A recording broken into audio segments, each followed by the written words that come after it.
दुनिया में हर कोई जानना चाहता है कि भगवान है या नहीं। ये वही सवाल है जहां आस्था और बुद्धि आमने सामने खड़े दिखते हैं, लेकिन असल में यह एक दूसरे के विरोधी नहीं बल्कि पूरक हैं। चलो इसे शांत दिमाग और सच्चाई से समझते हैं।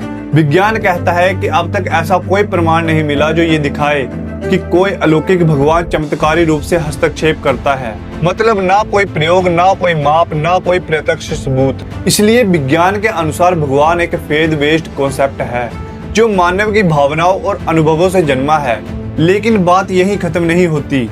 ग्रंथों ने भगवान को एक व्यक्ति नहीं बल्कि एक सिद्धांत के रूप में देखा। ईश्वर सर्वत्र है, इसका मतलब कोई आदमी आसमान में बैठा नहीं, बल्कि सत्य, प्रेम, करुणा और चेतना यही भगवान है। अगर हम इसे इस तरह देखें जैसे राम मर्यादा का रूप, कृष्ण ज्ञान और कर्म का रूप, शिव विनाश और सृजन का रूप, देवी ऊर्जा का प्रतीक, यानी भगवान कोई बाहर का अस्तित्व नहीं बल्कि भीतर की उच्च चेतना का प्रतीक है।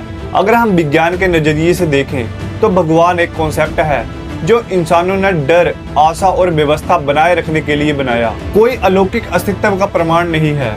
अगर हम इसे ग्रंथों के नजरिए से देखें तो भगवान कोई व्यक्ति नहीं बल्कि सत्य, करुणा और चेतना का रूप है। जब हम सच्चाई, प्रेम और नैतिकता के साथ जीते हैं तो भगवान हमारे अंदर जीवित होते हैं। इसलिए समझने की बात है कि अगर तुम भगवान को मूर्ति या नाम में ढूंढोगे तो वो सीमित होगा। अगर तुम भगवान को सत्य और अच्छाई के अनुभव में ढूंढोगे तो वो अनंत होगा। यानी मूर्ति तुम्हें ज्ञान केंद्रित करने में मदद करती है, लेकिन असली भगवान तुम्हारे कर्म, विचार और प्रेम में है।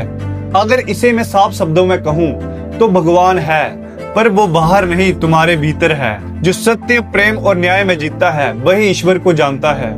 जो दूसरों के भले में सुख पाता है वही वास्तविक में धार्मिक है। अगर वीडियो अच्छी लगी हो तो ऐसी और वीडियोस के लिए फॉलो कर सकते हो।